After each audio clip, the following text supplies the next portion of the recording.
Hello,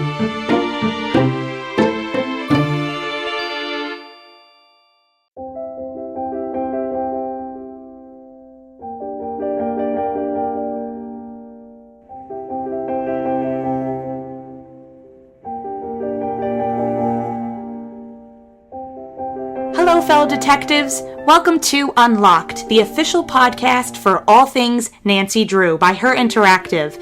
I'm your host, Tammy Tuckey, and this week we welcome voiceover artist Amy Broomhall to the show. Welcome, Amy. Hi, Tammy. Thank you so much for having me on. It's really a pleasure. So before we jump right into Nancy Drew, I thought we'd talk about how you kind of got started with the voiceover industry. What was the inspiration to kind of, start doing voiceover work? Well, when I first moved to the United States, I'm originally from Australia.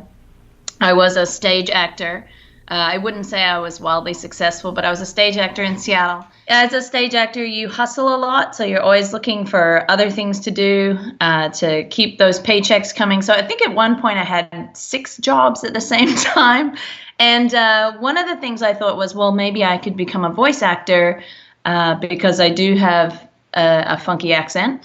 And I do a lot of dialects because that's my thing that I love to do. So I was like, okay. So I went and I did like a weekend voice actor training session with some well-known Seattle voice people. And they told me that they would record me a demo, but only when I could come in and do an American accent read it cold with no mistakes. And I was like, well, it's one thing to do an American accent in Australia in front of a bunch of Australians. It's another thing to do one in front of a bunch of Americans. So I was a little nervous. So I practiced for about 4 months, I think it was. And then I went into the studio and they recorded my voice demo. And I think I only had one piece that had an Australian accent in it and then a couple with British, but the rest was standard American. So it was very challenging. And I kind of shopped that out a little bit. So I'd done this and I was like looking for voiceover work, and voiceover work is hard to come by in Seattle. There's not a huge amount of it. There's some. Definitely the computer game industry is, and Microsoft, those are the big employers in that realm. And fortunately for me, this is a weird story, but my husband is a computer programmer. And at the time he was working for Humongous Entertainment. I don't know if you've ever heard of them. They did the Putt-Putt travels through time. I remember those games. Yeah, Pajama Sam, Freddy Fish, and then all the backyard sports. It was like during the first crash when the internet sort of died a little bit and people got very worried. And they'd been using all voice talent out of LA that they'd been paying a lot of money for. I believe they even used, I think Pajama Sam was Nancy Cartwright. I'm not 100% sure, but it was someone from The Simpsons. And they decided they couldn't afford that voice talent anymore. And so they called me because I was the only actor they even knew. And my husband happened to work there and said, can you help us set up our recording studio? And can you audition for us? And can you tell us all the names of all the other actors that you know in Seattle? And so I helped them, and they changed all their voices to local talent. And that's why I started doing a lot of voiceover for them. I think I was on Putt-Putt, and I did a lot of the Backyard Kids voices. And from that, people in the computer gaming industry move around a lot. And I think one of their people, I can't remember who it was, moved over to Her Interactive, and she called me and said, we're starting a Nancy Drew series. Will you come and do some of the voices for that? So that's how I started recording for that series. And it's pretty amazing because you have so many things on the list, and I hope you don't mind if I kind of go through them. I love it because I can't remember them. Well, we first have Nancy Drew, Secret of the Scarlet Hand, where you play Sheila Schultz. And then we have The Secret of the Shadow Ranch, where you play Mary Yazzie. And then Curse of Blackmore Manor, Mrs. Drake. Secret of the Old Clock, Mrs. O'Shea. Last Train to the Blue Moon Canyon. We have A Waitress. Danger by Design, one of my favorites that you do is J.J. Ling, which is also an Australian model. And The White Wolf of Icicle Creek, Nikki. There would be no chance I would know that you would have done all of these because some of them are strictly an American accent. So it's a tricky accent, especially because I didn't realize this when I became a voice actor, but Americans don't use a lot of the muscles in their vocal cord system, I guess you could say. And so when you speak with an Australian accent or a British accent and you're doing an American accent, you actually have to have the muscles stop working, which is a lot harder than engaging them. So so that was super tricky for me. I did not remember that I did all those voices. I don't even know what some of those are. How did they come across JJ Ling and just said, would you mind just doing your own accent, as the model? Every now and then I'm allowed to perform with my own accent, and usually it's they ask for something else, and I will give them a couple reads.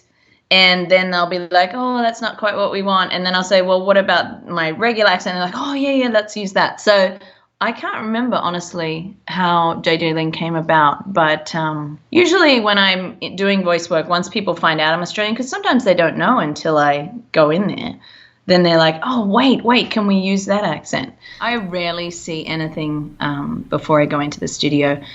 And with Her Interactive in those days, it was a very small, it's just super small. And sometimes I would go into their offices and I would audition just at the table for the executives. Sometimes I would send them in an audition or audition over the phone. They'd say, we're looking for this type of voice. They'd give me every now and then someone will send me a YouTube clip or a vocal track of some specific accent they're looking for. They would tell me within the first 5 minutes what the voice was that they needed, and you had to hit it in that time frame because renting a sound studio costs a lot of money, and so you don't want to be wasting time fine-tuning the character. So one of the things about being a voice actor that I really love actually is the challenge of I don't see a script hardly ever before I go in, and you just have to try and nail it as quickly as you possibly can, and that's kind of fun. And once I'd worked for them for a little while, once I'd done a few different games, then they knew that I was one of the people that they could call for the tricky dialects that they were having trouble casting. And they would say to me, oh, we need this voice, can you try this? And they would tell me what dialect they were looking for, and I would go and research it and come back to them and say, yes, I can try that, or no, I don't know if I can do that.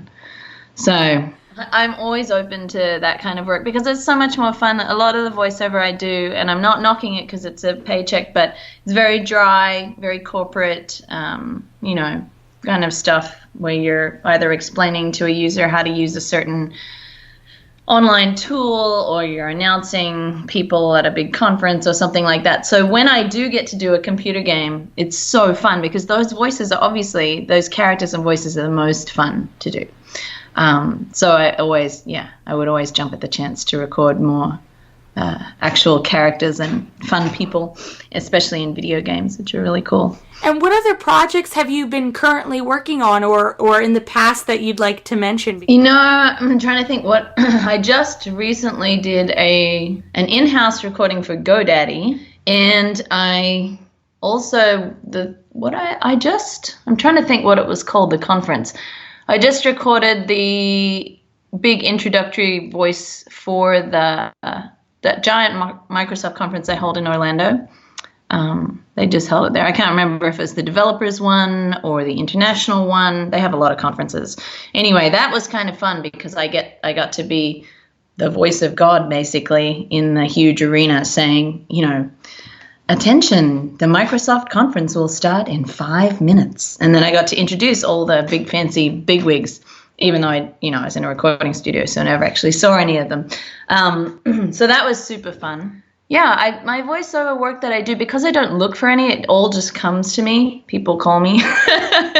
So sometimes I have quite a lot, and sometimes I go months without recording anything. And I'm so busy with my real life that I'm not out there looking. I should probably start, actually. I should probably get back out there and get myself an agent and actually make an effort now that my kids are getting a little bit older, because I have 3 boys. And so now that they're all in school, I could probably go out there and try a little harder, couldn't I? But yeah, I like just doing voiceover in general. I just love being in the studio and I love trying to use my voice as an instrument. I feel like people forget that your voice is as much of an instrument as, say, playing the piano or playing the guitar. And That's right. and that's what I find super interesting, is how people can use their voices, and how some people have so much control, so much vocal control.